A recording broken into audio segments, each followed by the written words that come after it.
class. Welcome to LMC 4000. This is our senior seminar in literature, media, and communication. And obviously, as you know by now, we are studying futurism, fashion, and science fiction.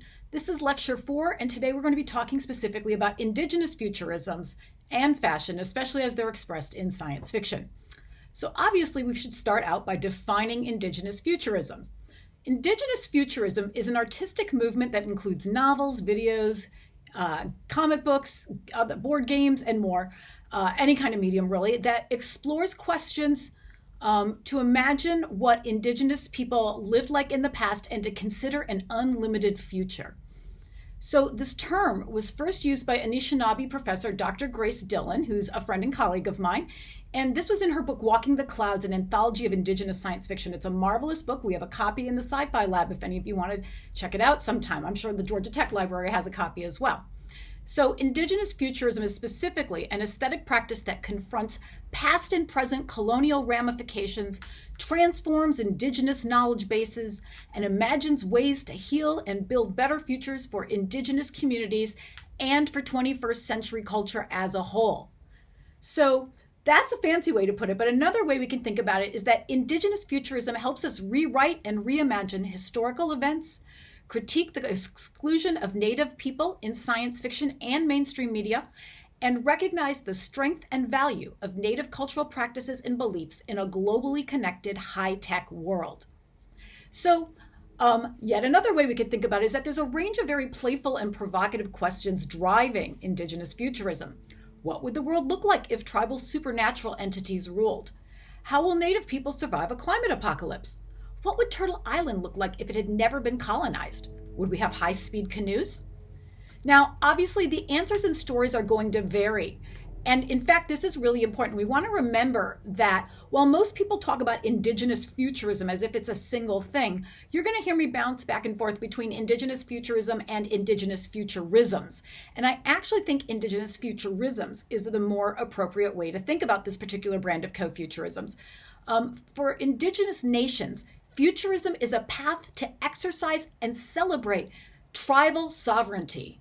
So this is not just about constructing some sort of mythic, monolithic, universal indigenous person, right? Or some set of monolithic indigenous values that somehow stand opposed to the West, right? So just as we want to see that indigenous futurisms and Western futurisms are intertwined, they're co-futurisms that borrow from each other, both officially and unofficially, indigenous futurism itself a multiple phenomena that's going to vary from nation to nation, right? Just as origin stories, languages, and lifeways vary from nation to nation, so too will indigenous futurist stories and artworks. So in this respect, I think it's a lot like African futurism and probably Afrofuturism as well. But in particular, one of the things I've found when I study African futurism is that African futurisms or African artists often use classic science fiction tropes and techniques. No matter where they live on the continent, they'll use sort of the same classic Western science fiction tropes and techniques, at least in the beginning, right? And then they'll start massaging them and twisting them and make them speak the unique geohistorical circumstances of particular nations and groups of peoples. Right. And so we're going to see the same thing in indigenous futurisms, that there's going to be some variety from nation to nation, and it's important to acknowledge and look for those differences. And if you don't know them, it's probably going to be useful to go and look up and learn a little bit about the tribal and national affiliations that the various artists we're looking at claim for themselves. So when you're looking at indigenous futurism, you're going to find that indigenous futurist artworks can reflect indigenous ways of knowing and doing art. They can reflect indigenous ways of knowing the world. This is what we call techne sometimes. It's an old Greek word, T-E-C-H-N-E, that means a methodical way of knowing or doing something. It's it's obviously the root word we use for technology, but it applies generally to any kind of way of knowing the world that's methodical and systematic. So obviously, just as Afrofuturism might look at Afro-diasporic and African technes, indigenous futurisms are going to look at indigenous technes. So indigenous ways of knowing the world and manipulating it for change. All right, we're going to also see stories that look at Indigenous approaches to science and technology. And there you want to talk about both traditional and contemporary Indigenous engagements with science and technology. And we're going to be looking at engagement with both Indigenous and Western practices, right? You're also going to see exploration of historical or contemporary politics and traditional and contemporary stories, as well as cultural realities.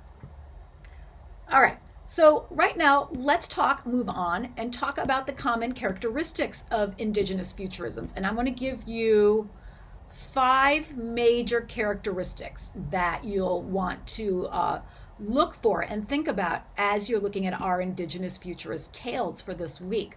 So first and foremost, a lot of scholars are going to tell you that Indigenous futurism is largely going to be created by Indigenous people, right? Just as Afrofuturism tends to be created by Afro-diasporic people, and African futurism tends to be created by African people, right? All right, so that's going to be our first and most common and obvious characteristic. It's also, frankly, the least interesting, because clearly Indigenous people can work in lots of different forms that aren't necessarily going to be futurist forms. So you need to know the more important characteristics as well. And honestly, the next 4 are much more important than that first one, if you ask me. All right, so a second characteristic of Indigenous futurism is that it uses the language of speculative fiction, science fiction, sometimes fantasy, sometimes even horror, to explore and criticize this concept that we tend to have in Western culture that we call the digital divide. So this is an assumption that you're going to see in a lot of Western discourse and in a lot of Western media, and possibly even within your own life, if you look at it carefully and honestly. And I would say the same about myself. I'm not exempting myself from this, but we tend to sort of assume that somehow Indigenous people are willfully pre-modern and that they purposely separate themselves from science and technology. And this idea has been around since longer than digital technologies. This was actually an idea that was frankly used to justify what was called Indian removal by the early American government in the early parts of the 1800s. The idea that somehow Indigenous people were already dying out. They weren't part of the modern scientific or technocultural or evolutionary moment even. And that so it was sort of okay to move them off their lands because they were going to die out anyway. So I think you see an iteration of this in current ideas about the Indigenous digital divide. So we tend to assume that Western peoples, and especially white Western peoples, have access to modern sciences and technologies and are literate in them, but that Indigenous people don't necessarily have that access, and that either they're tragically separated by forces beyond their control. That's sort of the idea of Indigenous people as victims, right, of Western imperialism, or that they're somehow willfully pre-modern and they don't want to be part of modern Western science and technology.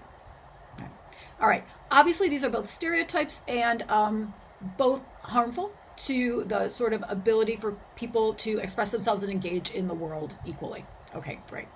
Fine. So that's going to be the critique that you're going to see in Indigenous futurism. So Indigenous futurism is a lot like the other co-futurisms we've studied, feminist futurism, and we've talked a little bit about Afrofuturism, which many of you have studied in other classes, right? That these are movements that, just like their political counterparts, both criticize what they see as being wrong with the current world and celebrate the things that people can do, especially, women if you're in feminist futurism, or people of color if you're in, say, Afrofuturism or Indigenous futurisms, but what these groups can do to build better futures, right? So this is the next part. And in fact, the first two characteristics, right, of Indigenous futurism created by Indigenous people used to critique the Indigenous digital divide. And that's a phrase you can use, okay? Or you can just say the digital divide. That's a very commonly used phrase in scholarship. So go for it and try using it, right? But the next 3 characteristics are much more about the ways that Indigenous artists celebrate their being in the world and their ways of knowing the world and ways of doing things. So one of the things you're going to see is that Indigenous futurism, this is point 3, uses speculative fiction or science fiction to celebrate Indigenous history and culture, right? And in particular, what you'll often see is that these are stories not just about Indigenous people's relationship to the earth or animals or even other people, but often these are stories about indigenous techne, right? So methodical ways of knowing the world and acting upon it, indigenous sciences and technologies, right? And so often, in fact, what you'll see is that indigenous futurisms will align the long history of indigenous techne with the histories of Western and other technes, right? So it's a remix, mixing them together, right? So invoking and reminding us that there is a long history of indigenous sciences and technologies, and then celebrating their persistence in the future and their usefulness alongside Western and other technes, right? And just so you know, you can see indigenous artists exploring this in any medium, but I think that one of the most powerful ways, and I know a lot of other scholars feel this way as well, that we see indigenous artists using that language of science fiction to celebrate indigenous history and culture is through digital technologies. And in fact, since the 1990s, since the advent of the web, of Web 1.0, indigenous people have seized upon the internet and other digital technologies to create virtual powwows, virtual marketplaces, and other kinds of events. And this still goes on today. And in fact, there's an amazing indigenous indigenous fashion market that you can go look at online. All right, so that's that third thing. So using science fiction, and especially digitally made science fictions, to celebrate indigenous history and culture as part of a larger history of science, technology, and culture, right? And in this respect, indigenous futurism challenges that classic futurist binary that we've been studying since the beginning of the semester, and that we returned to when we looked at Volt a couple weeks ago, right? So it's going to challenge that classic futurist binary opposition between the West and the non-Western, right? And that the Western is civilized and technological, the non-Western is primitive and natural, right? Indigenous futurism refuses that through its history, through its celebration of the long history of indigenous science and technology. All right. Point 4, now we're getting into some more fancy technology. There's an emphasis on survivance. This is a really important word within Indigenous studies, and it will be important in our class. It is spelled survivance. All right, survivance is an idea or a word that was first employed in the context of Native American studies by Anishinaabe cultural theorist Gerald Visner. Gerald Visner is also an important fiction author, right? And so he's been writing speculative fictions since the 1970s. An amazing short story called Custer on the Slipstream, which I highly recommend. All right. And in Visner's 1990 book, Manifest Manners, Narratives on Post-Indian Survivance, that's where he introduces that phrase, he explains, and here's a quote for you, that survivance is an active sense of presence, the continuance of Native stories, not a mere reaction or a survivable name. Native survivance stories are renunciations of dominance, tragedy, and victimry, right? So pushing back on both the narrative of Indigenous people as willfully pre-modern, but also on that narrative of Indigenous people as necessarily the doomed tragic victims of white colonization and other kinds of victimry, right? Now, what the heck does survivance actually mean? There's been a lot of talk about this because Visner's really cagey about it. He won't give a more specific definition than that. So some scholars talk about the term as being a portmanteau. That means a word made up of two other words, a portmanteau of survival and endurance, right? And others read it as a portmanteau of survival and resistance. I've even seen people talk about it as a portmanteau of survival and advancing, or sort of to survive and to advance, right? So it's cool because the word can mean really any of these. It could be any of them, and I think it's actually all of these things together. So survival plus endurance plus resistance plus advancement together, right? And in fact, that is the one thing that Visner does admit, is that by changing the suffix, like usually we would expect it to be survival, right? But from changing the suffix from AL to ANC, from all to ants, going from survival to survivance, sorry, he insists on an active survival in which contemporary indigenous peoples go beyond merely subsisting in the ruins of tribal cultures to instead seeing them as actively inheriting and refashioning long histories of culture for the postmodern age. So bringing with them and using all of these ideas in the present, updating them, remixing them as need be, right? Now, what you'll notice, of course, is this challenges the classic futurist sense of linear time and the belief that we can only win truly new and better futures by breaking with the past, right? So futurism, Volt said, break with the past and make it a violent break from the past, right? Not so much what you're going to see in indigenous futurism. Instead, survivance is about bringing the past actively and thoughtfully and critically and carefully and creatively into the present, right? And I think remixing it is a certain way to think about it, mixing in elements of other futurisms and other active dominant cultures, right, that work, and to bring those together. Okay, cool. So you can see how that's going to challenge both that sense of linear time that's so important in the West and in traditional Western science fiction, and of course the futurist belief that you have to break from the past to actually build the future. Okay, the fifth and final characteristic of indigenous futurisms, and here's your last big important phrase to know, is that indigenous futurism has an emphasis on collective continuance. All right, so that's the phrase you want to know. Collective continuance. Right. Let's talk about what that means. Indigenous futurism approaches the idea of, so a lot of times science fiction, right, is built around the idea of a dramatic disaster or some discovery or event that happens that rational, brave, intelligent people have to it brings them together, right? They acknowledge their differences, they agree to put them aside or to use them productively, and everyone's going to work together to win the future, right? Okay, cool. So that's how in the West we treat that.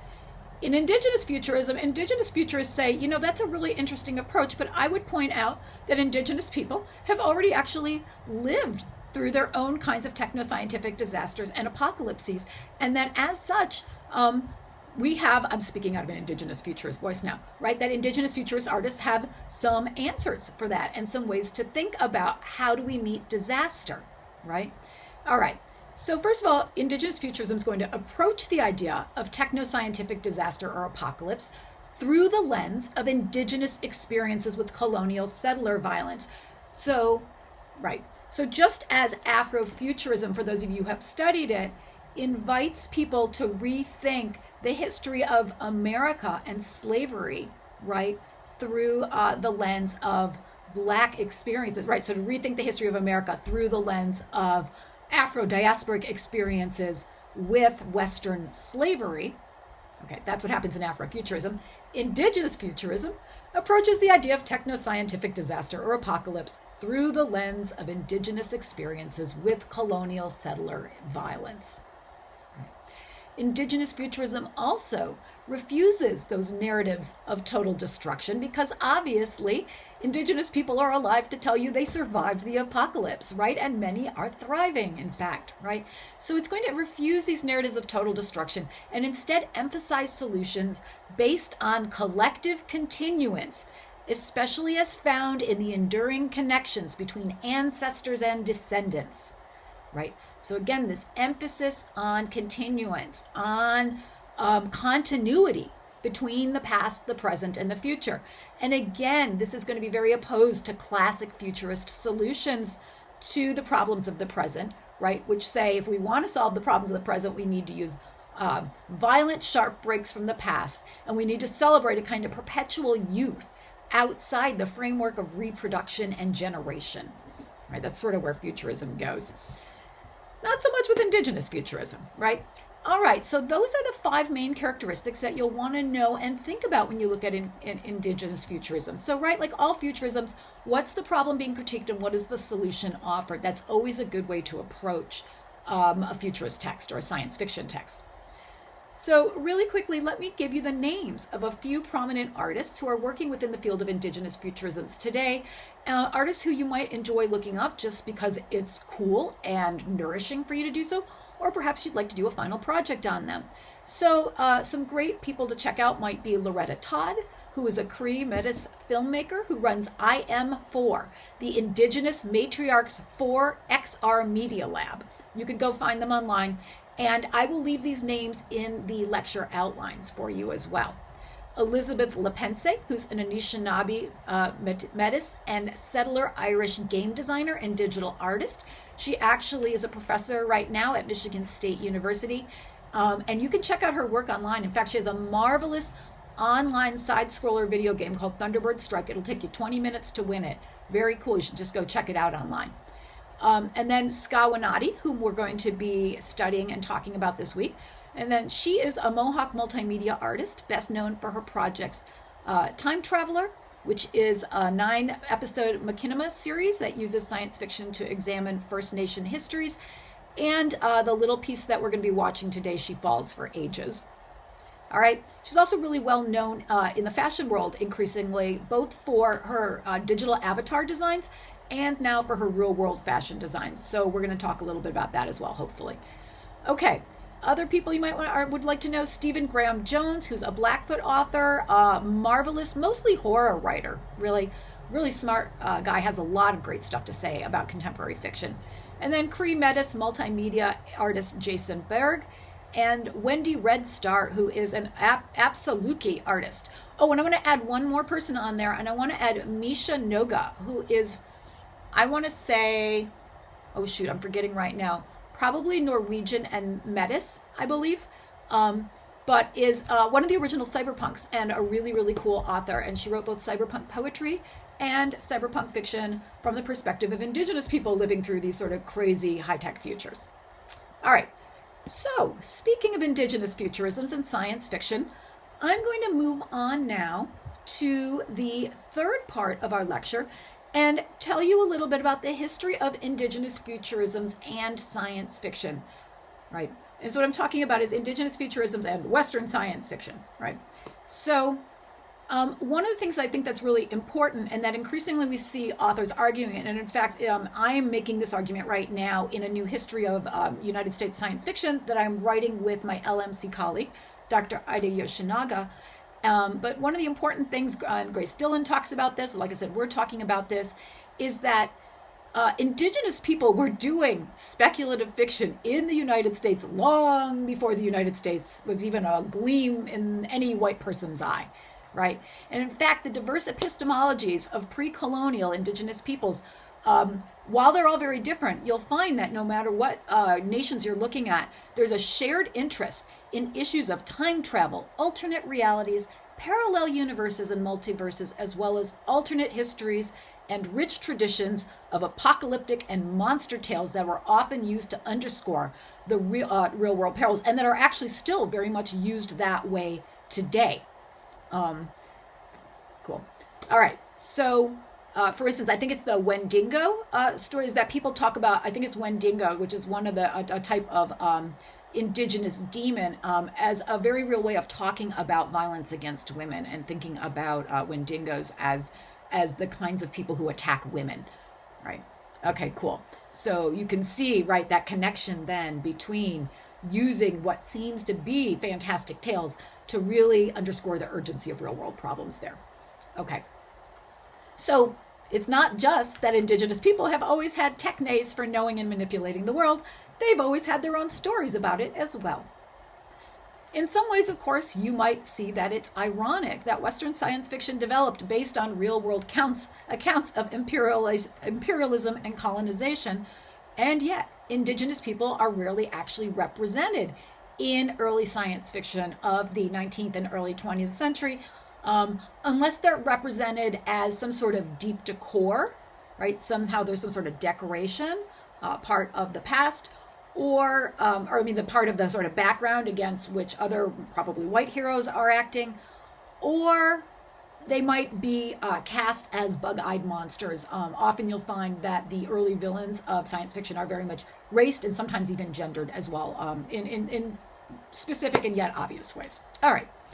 I think we've been talking about that, so you get where I'm going here. And yet, in many ways, the indigenous experience is fundamentally the experience of technoscientific modernity, right? Complete with apocalypse, encounters with the alien other, alienation, dislocation, and technoscientific exploitation, right? Moreover, but also technoscientific pushing back, right? Moreover, that historic experience can provide Westerners who are currently facing their own existential threats with templates for creating better futures, right? So I think these are two of the reasons that we want to think about why is Indigenous futurism important, right? Because on the one hand, the Indigenous experience of America is everyone's experience of modernity in some ways, right? But even more intense. And then meanwhile, of course, because people because Indigenous people have faced certain kinds of apocalypses in recent history and survived them, they can provide these sort of templates, not just for survival, but survivance that we might all very well need in the near future. So here's a great quote. As Dr. Darcy Littlebadger, a Lipan Apache scientist and Indigenous futurist author, notes, both in and outside fiction, we are pushed to the past tense, we Indigenous people. The reality is many Indigenous cultures in North America survived the apocalypse, and the key word is survived. Any future with us in it is triumphant and flourishing. It's a hopeful one. Right. All right, so I think that that's really an amazing idea as well. And that maybe that's something else to think about, is that you're in a hopeful future if Indigenous people are there, triumphant, flourishing, and surviving. Not just surviving, but triumphing and flourishing. I think that's certainly true of the feminist futurisms that we've looked at. And maybe that's a really key element of all co-futurisms, right? That element of hopefulness, especially when we see people who are currently minority voices taking part in whatever is this future majority culture, perhaps even being the main drivers behind it. All right.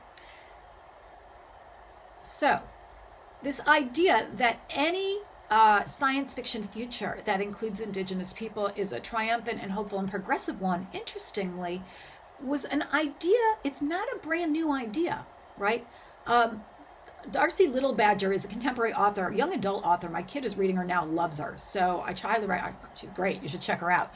But I think what's really interesting is that this is not the first time that Indigenous authors have sort of thought this way and acted on that kind of sensibility. Because in fact, one of the things that I've found in my own research and that I talk about in The Future is Female and in my book, Sisters of Tomorrow, is that at the very beginning of science fiction as a modern genre, when it was coming together in the magazines of the early 20th century in the United States, there actually was a moment when it seemed like there was this possibility that we could indeed imagine Indigenous futures.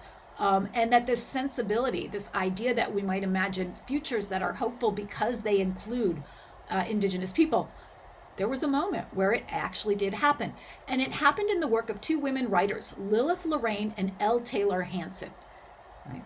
All right. Lorraine was primarily a fiction author and editor, and she herself was really proud of her mixed race heritage. She was French and British and Indigenous American and Mexican, and I think a few other things thrown in. And really, it was very central to her identity as a human and as an author. And we see, in fact, in a lot of her early science fiction, utopian futures tend to be multiracial futures, or maybe not so much multiracial, but futures where, where we have people who are a wide range of colors, and in part through genetic manipulation, but also, as is made very clear in the stories, in part simply through interbreeding and through an acceptance of all people as part of the modern future.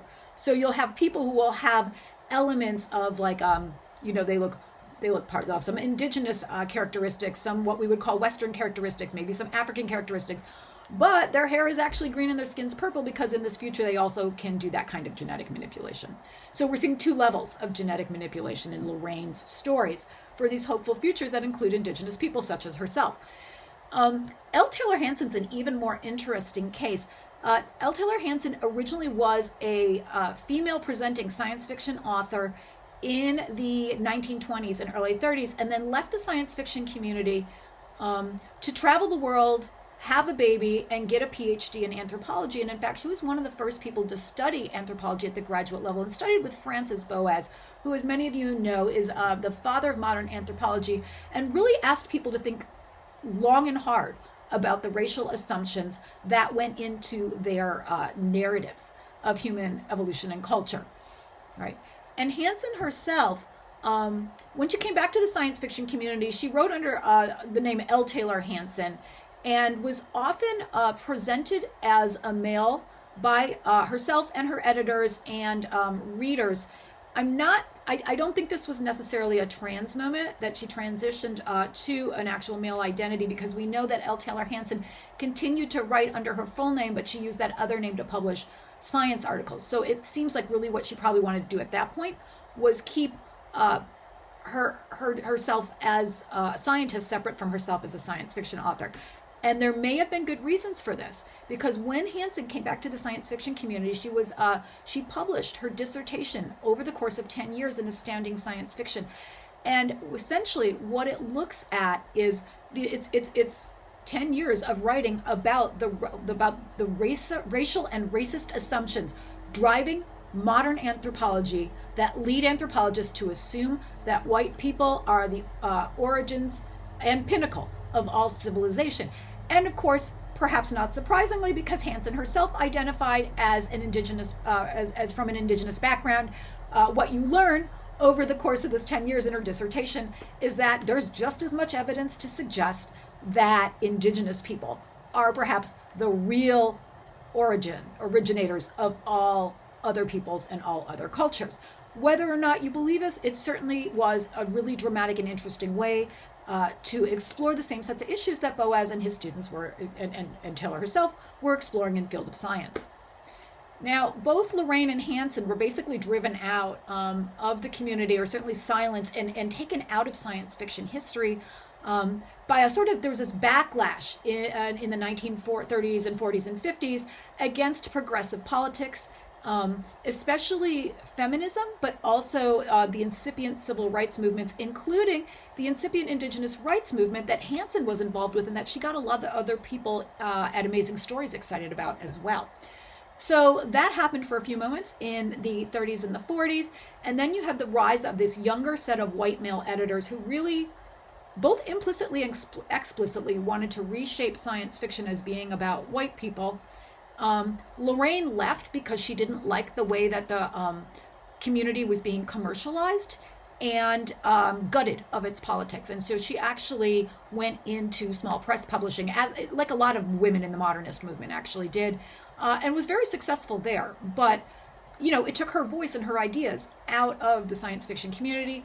Pretty similar thing with Hansen, I think in part for Hansen, because she was so busy splitting off her science fiction and her science personas that eventually she left to do more work on the science end of things. And again, it was in a moment when science fiction was not, you had people like John W. Campbell, who's considered the most famous editor of science fiction ever, proposing that some people deserve to still be enslaved. Okay, so clearly not an awesome moment to be in the science fiction community, right?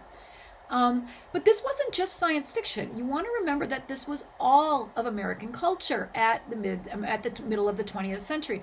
And so, for instance, Pamela Sargent, who's an important feminist author and anthologist, science fiction author and anthologist, who started working in the 1970s and is still writing and editing today, I'm on a committee with her, and she shared a story once about the fact that she is of indigenous ancestry herself. And in fact, her dad, I can't remember what nation they are, but that even though her dad is, I think, fully indigenous, he could and did indeed pass as white, because that was the only way he could get a really good graphic design job in the 1950s. And so there you go, right? So you see it in culture, you see it in science fiction. Now, speaking of Pamela Sargent, by the 1970s, you're going to see the return of indigenous characters in science fiction. And Samuel Delany in particular loved to write indigenous characters. But we're also going to see indigenous authors showing up on the scene. So you're going to have Gerald Visner publishing Custer on the Slipstream, 1978. And then science fiction feminist authors, both Joan Vinge and Pamela Sargent, came out as indigenous at that time, but certainly began to identify as indigenous at this time. In the 1980s, Misha Noga, who I mentioned earlier, she's a Nordic Metis author and one of the original cyberpunks, merged colonial and corporate themes in her book Red Spider, White Web, while also celebrating the celebrating the indigenous art and technology that could be a valuable response to those kinds of forces. In the 1990s, Skawanati, who we're going to be studying this week, pioneers the first digital powwows. You can go look around online and how important those were for bringing people together and allowing different groups to preserve and exchange their traditions with one another. And then, of course, from the 2000s to now, in the past couple decades, we've seen Skawanati become a really important presence, both as a digital artist and increasingly as a fashion designer in the real world. You have Grace Dillon introducing the concept of Indigenous Futurism in her anthology, Walking the Clouds.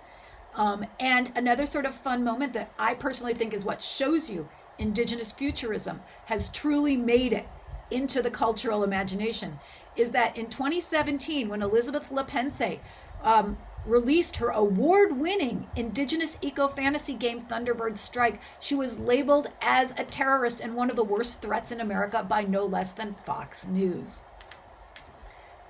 All right. So here we go, finally. Last but not least, section 4. Let's talk about Indigenous Futurisms in fashion. We're going to bring it all together. And as with Indigenous Futurism, we're going to see Indigenous Futurist fashion doing both a critique and a celebration.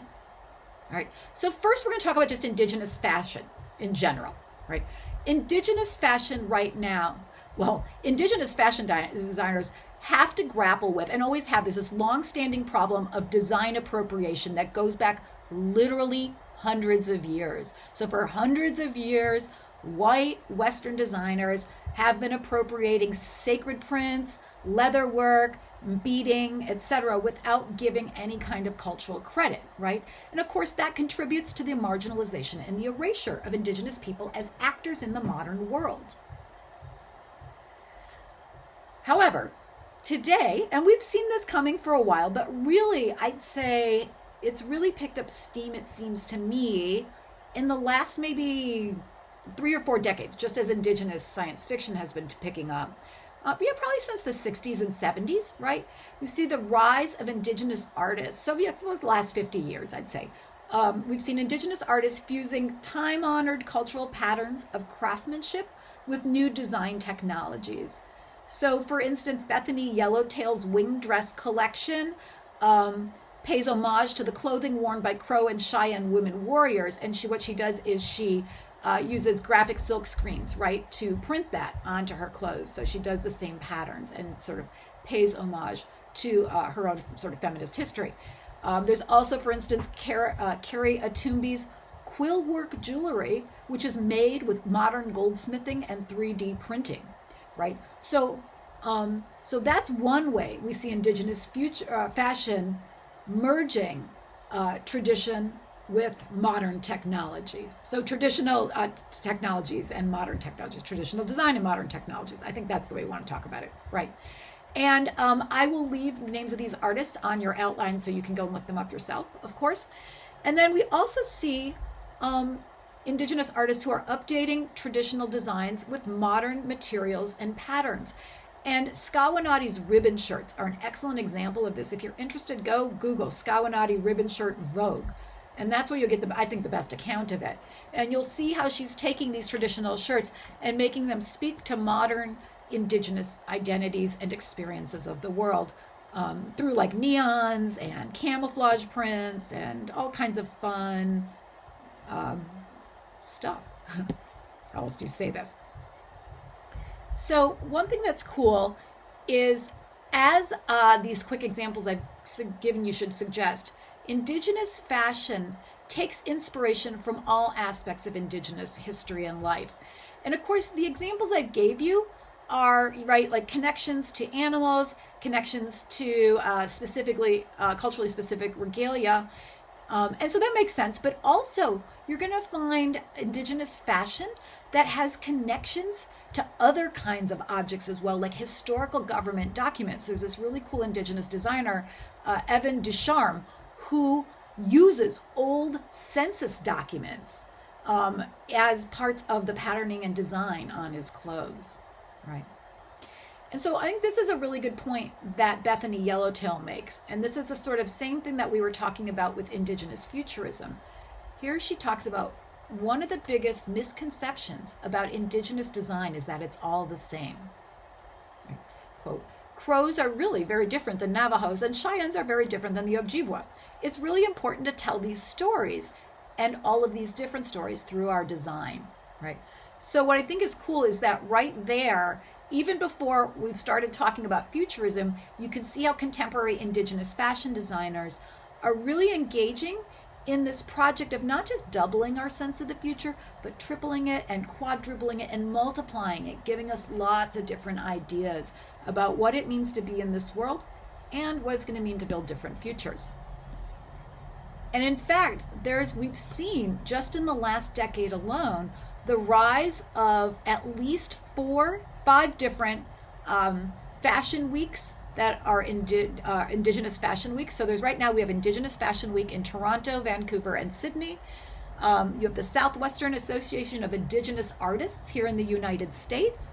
And I think that they might have actually even moved their stuff online last year. And then you have the Dartmouth Indigenous Peoples Month fashion show.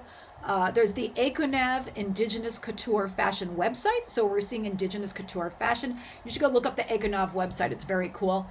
And then just this summer, Vogue Italia did an Indigenous Futurism editorial that literally asked, what would the world and fashion look like if Indigenous people were never colonized and weren't depicted as backward and uncivilized? And in fact, what would the future look like if we put Indigenous teachings at the center of everything from science to conservation to fashion? And the spread itself was styled by an all-Filipino team, and it's really quite lovely. And I think it shows you it's about Indigenous futurisms outside the United States. I'm talking mostly about those within North America, but I want to remind you that there are Indigenous futurisms all over the world. And good for Vogue Italia for focusing on Indigenous futurisms out of the Philippines. Very cool. So now, while a lot of Indigenous fashion merges past and present, it often stops there. It becomes a celebration of how a fashion designer's culture and tribal art methods influence their designs. Having said that, we are just on the edge of a new generation of Indigenous designers who are beginning to think about the future and to explore what the future of Indigenous fashion could become. And in fact, in 2019, we had the first Indigenous Futurist Fashion Show, and this was held at Denver Indigenous Pop X, which is a multimedia Indigenous popular culture convention. As far as I can tell, it looks like it hasn't been hosted again since the pandemic, but let's hope to see it again in the near future because it looks like it was wildly exciting and wildly popular. So the Indigenous Futurist Fashion Show was hosted by ACONAV. I've mentioned them already. It's a Pueblo couture a Pueblo couture fashion brand run by Pueblo designer Lauren Aragon. And here's a great quote from him about why he wants to think about the future of fashion. Quote, I feel there will always be an influence from our culture and we will adapt to the changing world, explains Aragon. It's a simple prediction. The future can be anything, the discovery of a new technology, living in space, adapting to an apocalypse, or living in another world altogether. And this idea inspired his collection that he calls The Forthcoming, which draws inspiration from both Acoma Pueblo culture and in particular from these sort of shattered pottery designs that Aragon's really famous for using in his own fashion. But he merged all that with sci-fi aliens and fantasy space age looks. So what you're going to see in this collection, if you go look for it online, is that traditional emphasis on Pueblo pottery prints and on traditional dress shapes, but made with new fabrics. So you're going to see hologram shell prints, rose gold materials and denim, and then shoulder and head pieces made from black plastics. The best place to get a glimpse of Aragon's future-oriented Indigenous fashion work online is probably at issuu.com, ISSUU.com, and there was a photo shoot there called it was based on part of the Forthcoming collection, And this particular photo shoot was called Alien Queens. And I will leave, you can go Google it for yourself. I'll also leave the link to it in your lecture notes. All right. And that's it. So that's where we got to. I think one of the cool things I wanted to point out is that when you think about how the way that Lauren Aragon is talking about fashion, he's really thinking about the same thing that our science fiction futurists are thinking about, and that Indigenous futurists in general are thinking about, right? How do we bring the past with us into the present and the future, but also adapt it, right? How do we adapt it to a changing world? How do we mix it with the new things we learn, both good and bad, right?